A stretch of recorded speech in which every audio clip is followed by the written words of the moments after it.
2 Timóteo, capítulo 1, vamos ler só um único versículo. 2 Timóteo 1 e o versículo de número 12. Todos acharam? Amém. 2 Timóteo, primeiro capítulo, versículo 12, diz assim: Por essa causa também sofro, mas não me envergonho, porque sei em quem tenho crido e estou bem certo de que Ele é poderoso para guardar o que lhe confiei até aquele dia. Vou ler de novo. Por essa causa também sofro, mas não me envergonho, porque sei em quem tenho crido e estou bem certo de que Ele é poderoso para guardar o que lhe confiei até aquele dia. Glória a Deus. Alguns historiadores dizem que provavelmente esse talvez seja a última carta, né? Paulo escreve a carta, provavelmente seja um pouco antes da morte dele, né? Tanto que ele faz algumas considerações. Olha, o Senhor abençoe fulano, começa a dar alguns nomes, né? De algumas pessoas, né? E na minha Bíblia, o texto áureo que vai de 2 Timóteo, 1 de 13 a 14, diz um incentivo à fidelidade. E nessa segunda carta de Paulo escrevendo a Timóteo era como se fosse um assistente, um jovem assistente de Paulo, né? A gente está escrevendo algumas considerações para Timóteo, né? E nessa carta ele fala muito sobre seguir a verdade, fala sobre ser um homem, um bom obreiro, ser fiel em meio às dificuldades e ensinar aos outros. Nesse texto ele fala algo muito interessante. Ele fala sobre ter uma fé não fingida. É interessante que ele não diz tipo que você tenha uma fé sincera. Ele diz: olha, fé, não tenha uma fé fingida. O que significa uma fé fingida? Porque quando cremos em algo, na verdade nós temos que ter todo o nosso coração e toda a nossa vida voltada para aquilo que nós cremos. Então a sua fé, a fé que cada um de nós temos, tem que ser totalmente voltada para o Senhor. E exercitar a nossa fé significa todos os dias demonstrar algo diferente em nossas vidas. Todos os dias crer absolutamente, não importando o momento que nós estamos vivendo. Ter a certeza da nossa conversão. Mas principalmente, lembre-se que o que o Senhor espera de nós é nós com Ele. Então, não adianta você vir à igreja ou você estar em algum lugar querendo demonstrar a sua fé. Mas você está na igreja, você vê todo mundo levantando a mão, você também levanta a mão, então deixa eu acompanhar o pessoal que está levantando a mão. A fé verdadeira é aquela quando você se fecha para com Deus. E quando você está aqui na igreja, quando você está na tua casa, é algo entre você e o Senhor.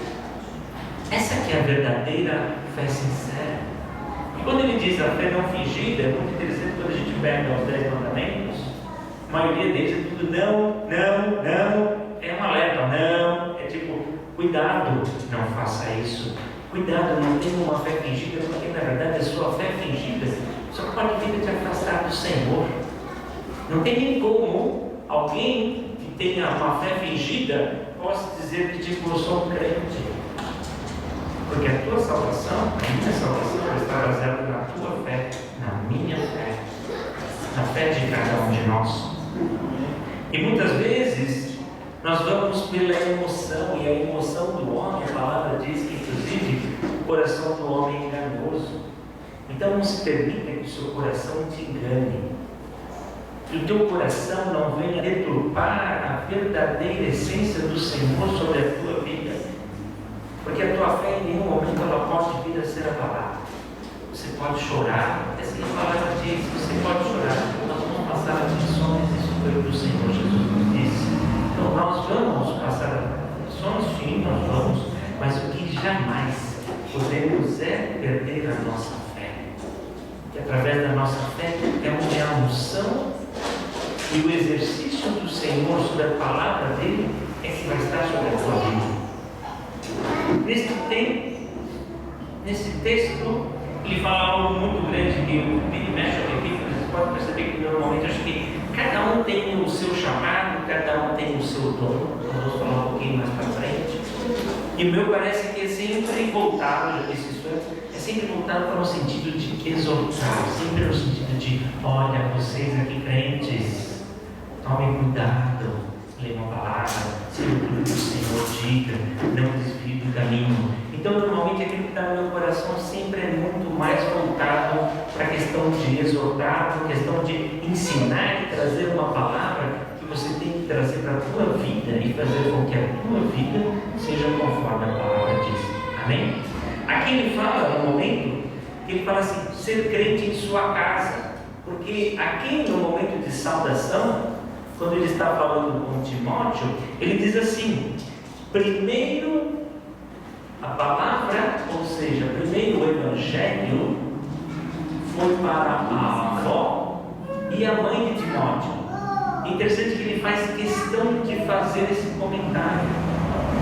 Ele diz, da mesma forma, assim como a tua avó, assim mesmo como a tua mãe, primeiro habitou o Evangelho.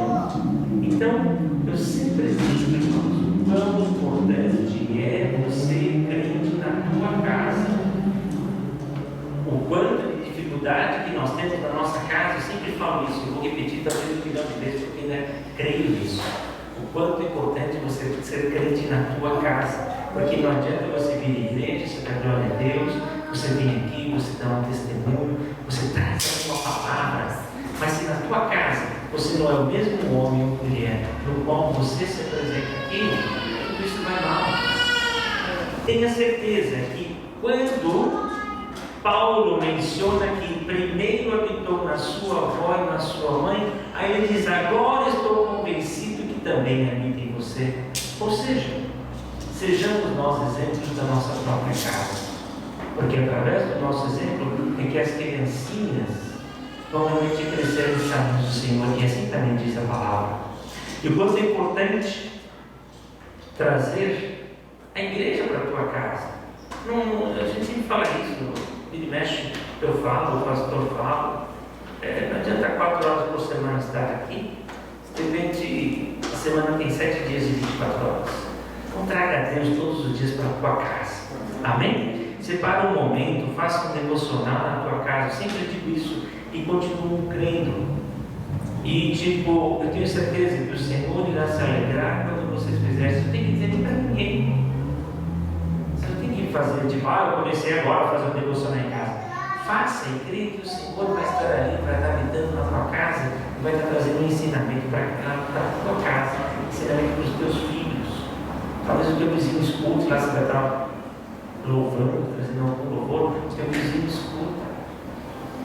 O Weber hoje é uma bênção, o Weber acabou sendo uma bênção, porque quando tocávamos na garagem, ele escutava. E através do louvor que nós tocamos lá, é que o Weber, pela graça do Senhor, está conosco hoje, vem aqui, pega, toca, louva. Então, a partir do momento que você na tua casa tem um louvor, canta junto, tipo, lógico que todo mundo tem violão, não sabe tocar alguma coisa, mas quando o louvor, canta junto, deixa o teu vizinho escutar. Mas não adianta nada o teu vizinho escutar isso, dia seguinte você grita com alguém, você grita com o teu filho, você grita com a tua mãe, você grita no telefone com alguém, porque o teu testemunho vai por água abaixo. Aí sabe o que vai acontecer? Vai dizer, nossa, para ser crente igual esse meu vizinho, não prefiro não. Vira e mexe que escuta louvor, no dia seguinte escuta ele falando palavrão. Ou xingando alguém, ou tratando mal alguém por telefone. Então, o quanto é importante, através dessa palavra, quando ele diz, primeiro habitou na tua avó, depois na tua mãe, e agora sim eu creio, conhecendo a tua avó e a tua mãe, os ensinamentos que vocês tiveram. E é isso que nós esperamos de cada um de nós dentro de nossas casas, de forma que venhamos a ser um exemplo. Somos pecadores, somos, erramos, mas ser um exemplo de buscar o Senhor sempre. Amém? Aqui, neste texto, ele fala: mantenha viva a chama do dom de Deus que há em você. Creia, cada um de nós, Deus nos deu um dom. Cada um nos deu um dom. Por exemplo, lógico, se alguém fala assim: ó, Douglas, na sua casa, agora você começa a cantar para os vizinhos virem. Jamais, eles vão escutar minha voz e falar: uau, nunca quero ir para a igreja desse cara aí, porque o jeito que ele canta mal. Mas cada um tem o seu dom. Eu tenho meus dons, pela graça do Senhor, Ele me deu dons. Seja de aconselhamento, seja do que for, o Senhor me deu dons. Ou seja, até muitas vezes, ou quantas vezes o Senhor deu oportunidade para usar o dom que Ele me deu profissional, mas para poder trazer algo do Senhor na vida de alguém. Então, muitas vezes, dentro da sua profissão, daquilo que você faz bem, você pode, inclusive, trazer algo do Senhor para essa pessoa.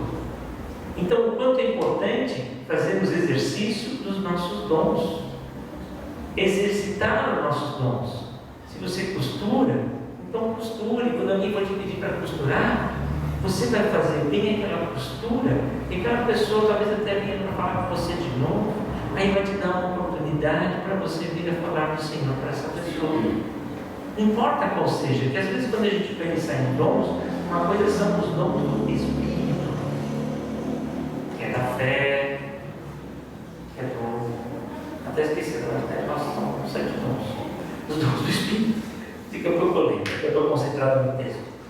Mas muitas vezes, não é tão somente os dons do Espírito sobre a tua vida, de falar em línguas, de interpretar línguas, o dom do conhecimento, não é o dom da sabedoria.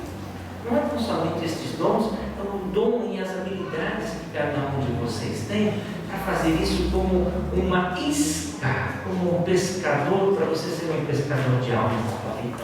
Aqui então ele diz: mantenha viva a chama do dom de Deus que é em você.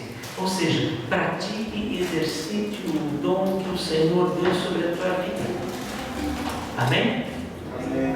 Aí ele diz assim: Deus não nos deu espírito de covardia. De novo, não. Então, parece que de um tempo para cá eu fiquei muito atento aos nãos. Porque o não é uma palavra muito forte. Parece que o não é sempre mais forte que o sim. E tanto é para a criança: não. Normalmente ela não. A criança muitas vezes ela tem que parar e pensar: não o quê? Não. Viu como o não é algo que, quando eu leio na palavra do Senhor, é algo que eu paro um pouquinho e penso. Como eu falei novamente, tipo, o sim parece que é o mais difícil da gente cumprir, mas o não é algo que fica na nossa mente, fica no nosso coração, daquilo que nós devemos fazer. Então ele diz assim: Deus não nos deu o espírito de covardia, mas nos deu o espírito de poder, amor, e olha a palavrinha que eu vou usar agora: equilíbrio. Porque não adianta você ter poder, não ter amor e ter equilíbrio. Não adianta você não ter poder, ter amor e ter equilíbrio. Então, algo que nós temos que ter em nossa vida é o poder. O poder, que tipo de poder? O poder do Senhor sobre a tua vida. Aquilo que você está fazendo, a tua oração, a tua ministração, aquilo que você vai estar executando para engrandecer o nome do Senhor. Do amor, que é a palavra. A palavra é todo amor. Tudo foi por amor. Porque quando o Senhor foi criando o mundo, Ele foi dizendo: aí viu que era bom, Ele criou o homem. Aí Ele teve um amor tão grande pelo homem que falou: poxa, eu não vou deixar que o homem esteja só. Vou criar um anjo todo para ele, criou ela. E aí, tipo assim, que habite a terra, e foi tudo por amor. Aí, não obstante, Ele continuou amando tanto, e depois chegou lá e falou assim: olha, depois de destruir a terra, eu vou começar um negócio de novo como é. E foi tudo o quê? Por amor. Aí depois chegou de Noé, aí ele foi lá e por amor falou: eu vou agora constituir o meu povo. Porque todo o tempo a terra se perdia. Porque a palavra diz que o mundo jaz no maligno. Então a terra se perde. A partir do momento que você não pratica a sua fé, e você não crê no Deus desse nosso Senhor, a tua fé vai sendo abalada e o mundo vai se perdendo. Vai criando outras situações, ou vai criando outras fontes para se adorar, ou outras fontes que talvez na sua vida seja mais importante, mas na verdade não é, porque não tem nada mais importante do que o Senhor. Então, haja com o poder, haja com o amor, amando o teu próximo e com o equilíbrio. O nono, puxa, hoje a minha memória, trabalhar minha memória é muito boa. Eu não anotei, de repente vem as coisas. O nono, puxa, daqui a pouco eu lembro, não é nono de voo não, tá? Nono, esqueci. Fala em você ter o equilíbrio próprio. O que significa equilíbrio próprio? Cuidar daquilo que você fala, fruto, cuidar. Obrigado, é o fruto do Espírito. O nono, que é o último, na verdade não tem uma ordem, tem que cumprir todos, é justamente isso, é o domínio próprio. É quando se fala em equilíbrio, é o domínio próprio sobre a tua vida. E muitas vezes nós vemos crentes perdendo o seu domínio próprio. Até o próprio Márcio falou na semana passada, ele dirigir e querer falar com o cara e xingar o cara que te fechou, você quer ir atrás. A partir do momento que você tem um domínio próprio, você vai lembrar que o seu domínio próprio sobre você é que vai te controlar. Porque você vai saber que você tem que amar aquela pessoa, mas que ela esteja errada. Então tenha do Senhor o poder, tenha do Senhor o amor e tenha do Senhor o equilíbrio sobre a tua vida. Aí vem algo muito grande que ele fala dentro deste texto, que é não se envergonhar de testemunhar do Senhor. Isso bateu muito forte porque o que significa não se envergonhar de testemunhar ou testificar do Senhor? É interessante que ele diz que para que venhamos a suportar o sofrimento pelo Evangelho. Aqui nós podemos dizer que há vários tipos de histórias com relação ao sofrimento pelo Evangelho. No passado, na época quando Jesus começou a iniciar o seu ministério, quando ele tinha seus 30 anos, daí para frente, quando realmente começou-se a falar das boas novas, que é o significado da palavra Evangelho, que é o anunciar as boas novas, o que aconteceu? Quando ele fala sofrimento pelo Evangelho, é porque naquela época os crentes, os cristãos, eles eram perseguidos. Eram caçados, eles eram presos, eles eram açoitados e muitos foram mortos pelo Evangelho. Então quando ele fala que o sofrimento era continue pregando a palavra do Senhor, não importa aquilo que venha sobre a tua vida. Então naquele tempo era até um pouco mais difícil de se falar do que nos dias de hoje. Porque graças a Deus no Brasil, nós não somos caçados, nós não somos presos e nem somos mortos. Podemos até ser presos se nós não utilizarmos o equilíbrio. Às vezes um crente acha que de repente tem o direito de tratar mal um homossexual. Às vezes o crente acha que tem o direito de tratar mal uma prostituta, ou um ladrão, ou alguém que não profere a mesma fé. Mas não é assim que o Senhor nos ensina. Então nós temos que ter o equilíbrio para amarmos a todos. Porque na verdade nós não vamos amar o pecado daquela pessoa, porque o Senhor odeia o pecado, mas Ele ama o pecador. Então nos dias de hoje, quando a gente fala assim, mas como é que a gente pode então falar sobre suportar o sofrimento pelo Evangelho? Uma das coisas que eu fui escrevendo aqui, eu fui anotando, uma das coisas é a tentação sobre as nossas vidas. O sofrer significa o quê? Nos afastarmos do pecado. Porque hoje em dia eu até notei bastante coisa. A sexualidade que nós vemos na televisão, a sexualidade que nós vemos na rua, a sexualidade que a gente vê na praia. Porque os nossos olhos, os nossos ouvidos, são entradas gigantescas do pecado. Porque aí nós vamos começar com a cobiça, porque você vê seu vizinho que comprou um carro novo. Você vai ver um amigo seu do seu trabalho que comprou uma casa ali na hora. Aí o que significa então o sofrimento? O sofrimento significa nós não virmos a nos importar com aquilo que o teu vizinho comprou, para que nós venhamos a desviar os nossos olhos, se assim de alguma forma você está atentado quando você, por exemplo, vai em uma praia, vem um biquíni, ou seja o que for, em termos da sensualidade, ou muitas vezes por causa de bebedeira, de você beber, outras vezes por causa de drogas, outras vezes por causa da mentira, da corrupção. Então, os valores de sofrimento, eles acabam mudando. Por quê? Às vezes o sofrer significa você se excluir ou você ser excluído do meio que você vive. Este é um sofrimento muitas vezes.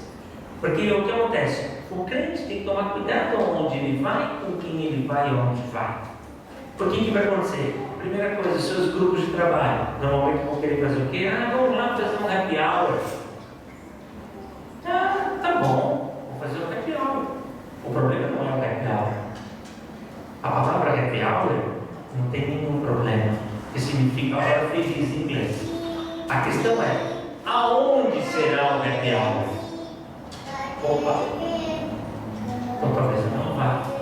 Então o seu sofrimento, ele muitas vezes é excluído de você não fazer parte da turminha do seu trabalho, porque a turminha vai fazer o happy hour, só que vai num lugar que nós não deveremos estar, porque possivelmente eles vão beber algo que nós não deveríamos beber.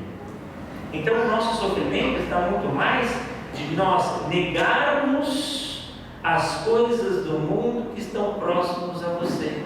E negar as coisas do mundo significa que talvez você seja excluído do pessoal do seu trabalho. Você vai ser excluído dos seus vizinhos, o seu vizinho vai fazer um churrasco. O problema está no churrasco.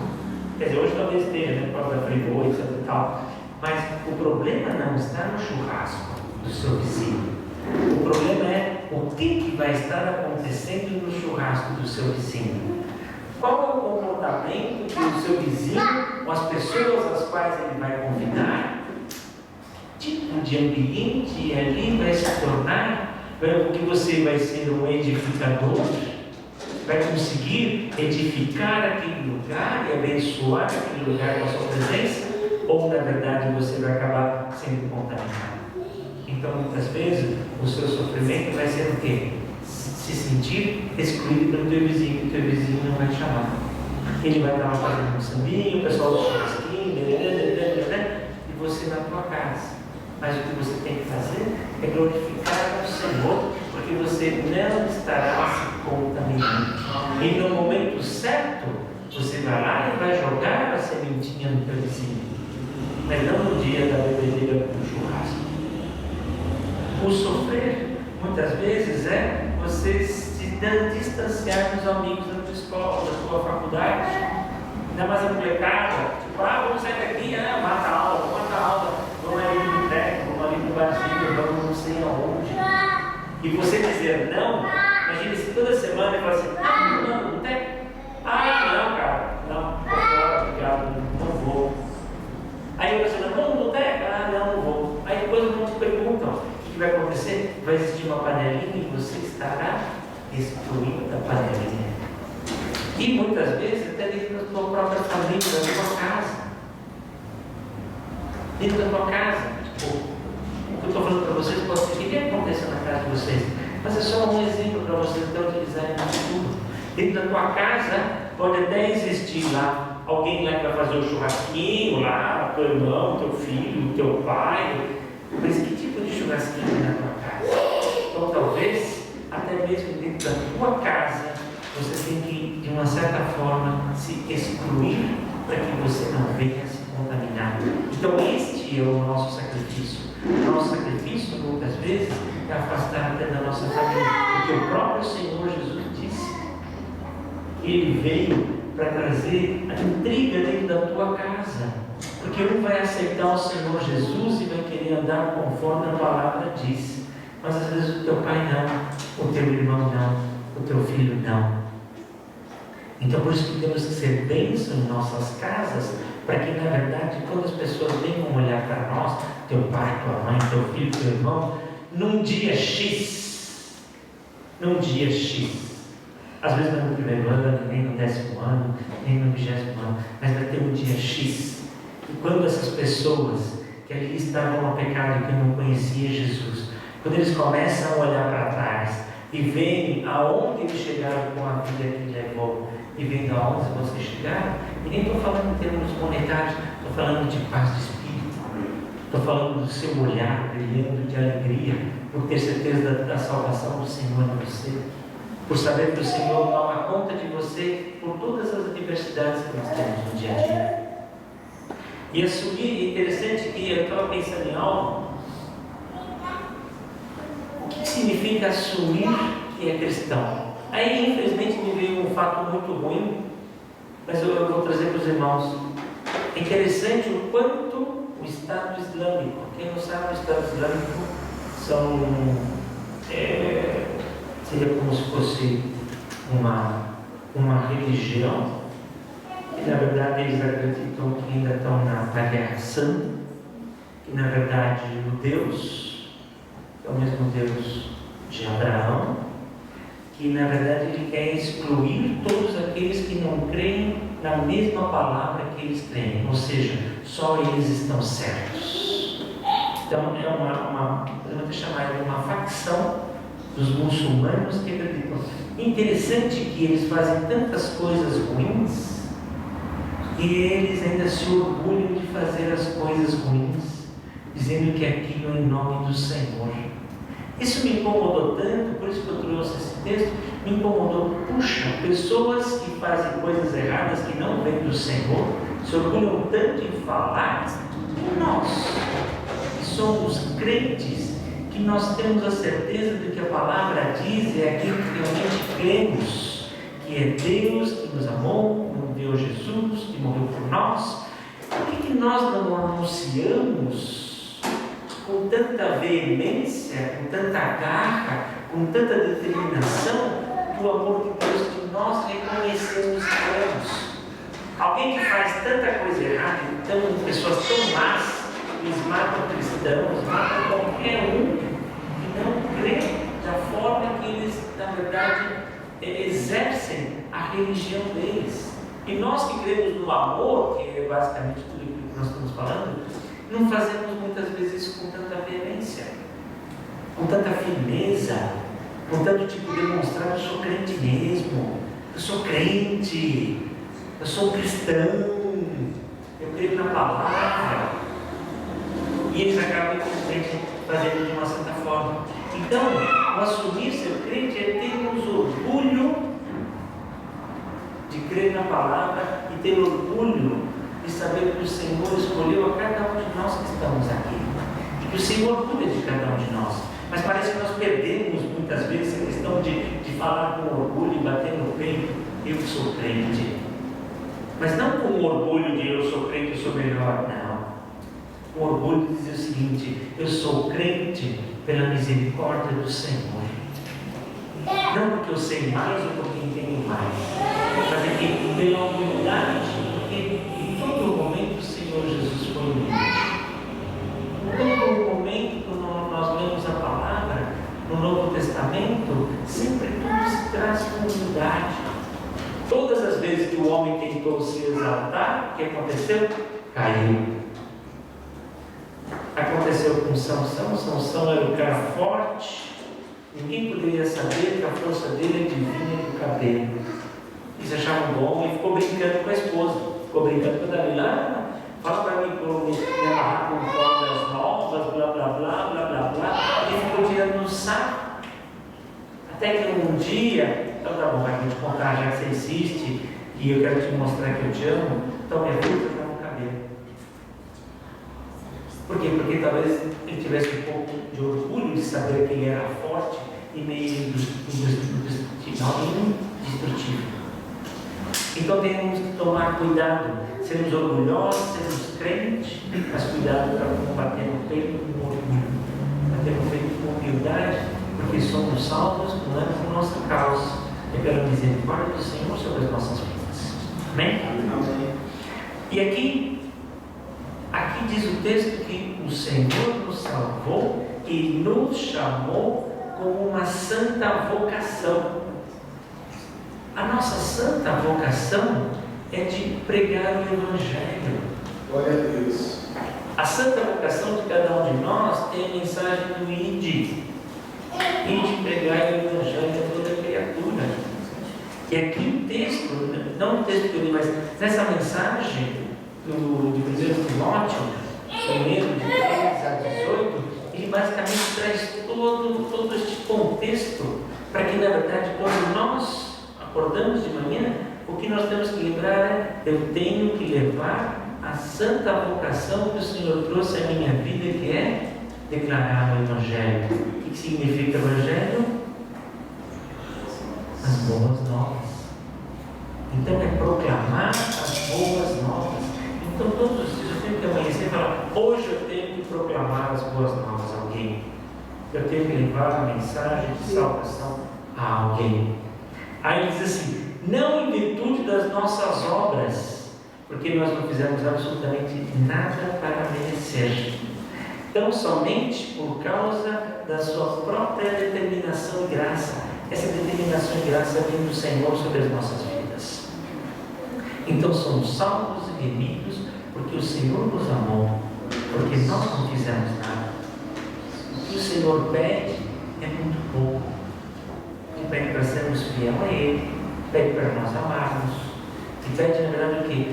Vai e faça o ide, proclame com a tua boca, faça o ide, diga às pessoas que vocês conhecem que o Senhor salva, Ele faz maravilhas na tua vida. Amém? Amém. Aí ele diz assim, que esta graça nos foi dada em Cristo Jesus desde os tempos eternos. Ou seja, foi dito aqui, o salmo que o Marcão leu, tem um momento que ele fala exatamente isso. Por isso que eu falo, essa palavra tem tudo a ver com isso. O Marcão trouxe dentro do salmo. Então, na verdade, antes mesmo que você nascesse, a tua história já estava escrita. O Senhor já te escolheu. Se o Senhor já te escolheu, então o que temos que fazer? É querer na palavra e começar a atuar, exercitar a palavra na tua vida, porque ela foi revelada através do nosso Senhor Jesus, que morreu no seu lugar. E Ele, olha só como diz, Ele tornou inoperante a morte e trouxe à luz a vida. Ou seja, não há trevas em vocês. Na pregação que eu fiz no domingo retrasado, eu falei muito, que me deixou muito pensativo, né? Teve um momento que eu falei que nós temos que emanar luz, assim como da mesma forma que Moisés, depois de ter visto o Senhor face a face, quando ele desce irradiante. Então, na nossa vida, nós temos que estar irradiantes, temos que estar irradiando nos nossos olhos, no nosso sorriso, porque o Senhor habita em nossas vidas, porque o Senhor Jesus habita em nós, porque justamente por isso que Ele deixou o Espírito Santo em nós, para que realmente não houvesse trevas em nossas vidas. E Ele trouxe a imortalidade, ou seja, através do Evangelho, Ele fez com que nós não viéssemos ter a segunda morte, tão somente a primeira, para que nós não viéssemos a nos perder, para que o Senhor assim pudesse usar as nossas vidas como um testemunho vivo. Por isso que, irmãos, não parem de orar. Faz muitos anos, o pastor Márcio também falou isso todo dia, não sei se mais alguém falou, mas já faz alguns anos que eu peço para o Senhor me trazer dons do Espírito, dom de libertação, dom de cura, dom de profecia. Ore, porque o Senhor dará isso deliberadamente a aqueles que pedirem. Glória a O Deus. Senhor até agora não me deu, mas eu vou continuar orando. Porque esta minha oração, quando eu faço ao Senhor, não é para mim. É para que assim, eu também disse, o pastor Márcio também falou nesse domingo, para que os sinais venham a seguir àqueles que no Senhor creem. E é assim que a palavra diz, os sinais têm que estar seguindo a gente. Por isso que nós temos que buscar o Senhor e buscar esses dons do Espírito, para que quando nós venhamos a colocar a mão sobre o enfermo, aquele enfermo fique curado. E quando aquela notícia se espalhar, porque assim foi com Jesus. Quando a notícia se espalhou, falou, como assim? Colocou as mãos, aí nós vamos poder dizer, esse poder não vem de mim, vem do Senhor. E isso aqui é para glorificar o Senhor. Tanto que quando o Senhor Jesus foi indagado, né? Quando encontraram lá o céu, ele falou assim, Senhor, quem pecou? Este ou seus pais para que ele seja cego? O Senhor Jesus diz, ninguém nem seus pais. Ele é assim, para que o Pai seja glorificado. Foi e curou aquele homem. Então que estes dons sobre a minha vida e estes dons sobre a tua vida sejam para que o Senhor seja glorificado. Amém. Aí ele diz assim, deste evangelho sejam constituídos pregadores, apóstolos e mestres. Glória a Deus. Quem que nós somos? Cada um de nós somos. De repente nem todo mundo tem um chamado para ser pregador. Nem todos têm um chamado para ser apóstolo. Mas mestre, nós podemos ser mestres na nossa casa, sermos mestres no nosso trabalho, na escola. Porque quando nós vamos sempre trazer algo do Senhor para a vida de alguém, para que sempre possamos ter uma resposta para uma aflição de que alguém esteja passando, seja enfermidade, seja por falta de trabalho, nós podemos ser mestres no sentido de conheço a palavra, eu sei o que a palavra diz para este momento que você está vivendo.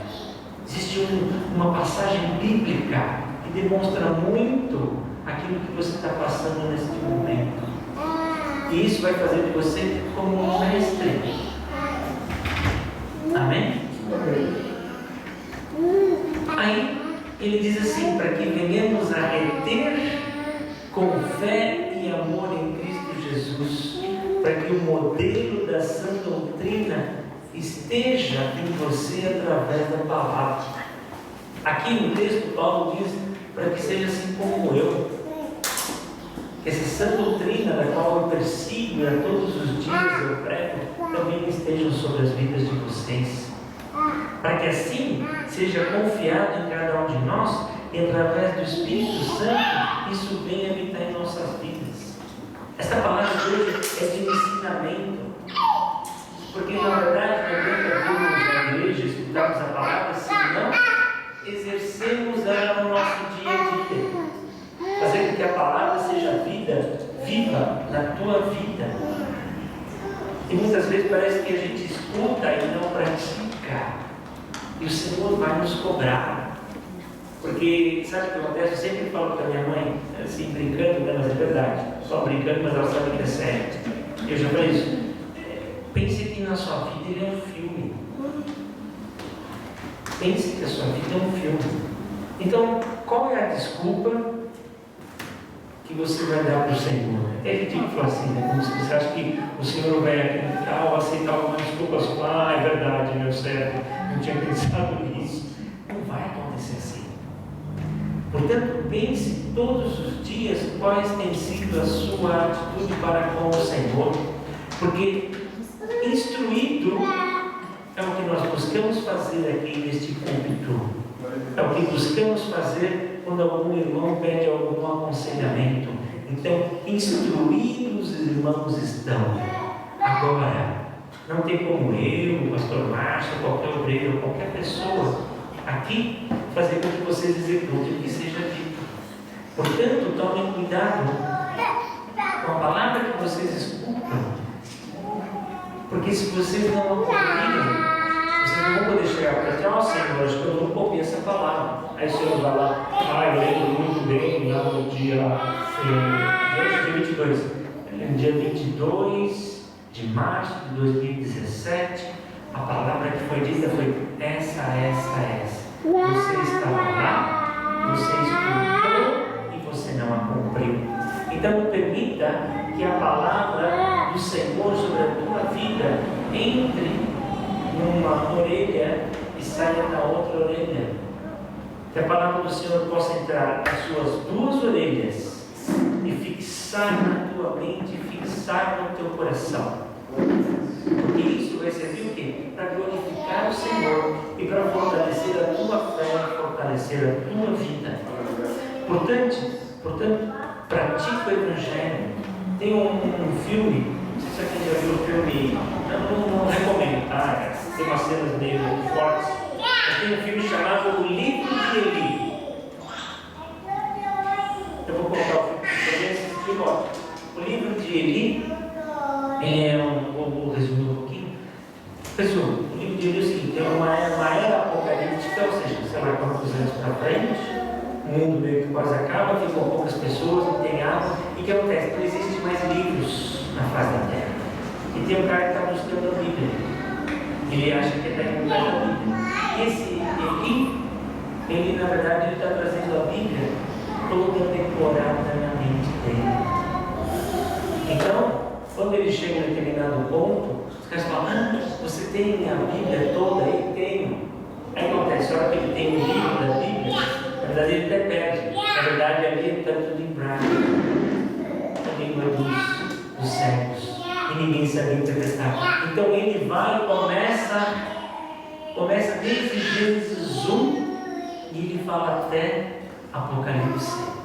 Olha que inveja boa eu tenho desse Eli, como eu tenho orado para o Senhor todos os dias, para que o Senhor me dê memória, para que o Senhor me dê uma memória. Eu falo assim: Senhor, dá uma memória ativa, presente, ou seja, que tudo que eu venha a ler na tua palavra, eu venha guardar no meu coração, e que eu venha executar na minha vida, que eu venha ajudar o meu irmão, que eu venha levar a conforto, que eu venha fazer algo em nome do Senhor através da tua palavra. Amém, irmãos?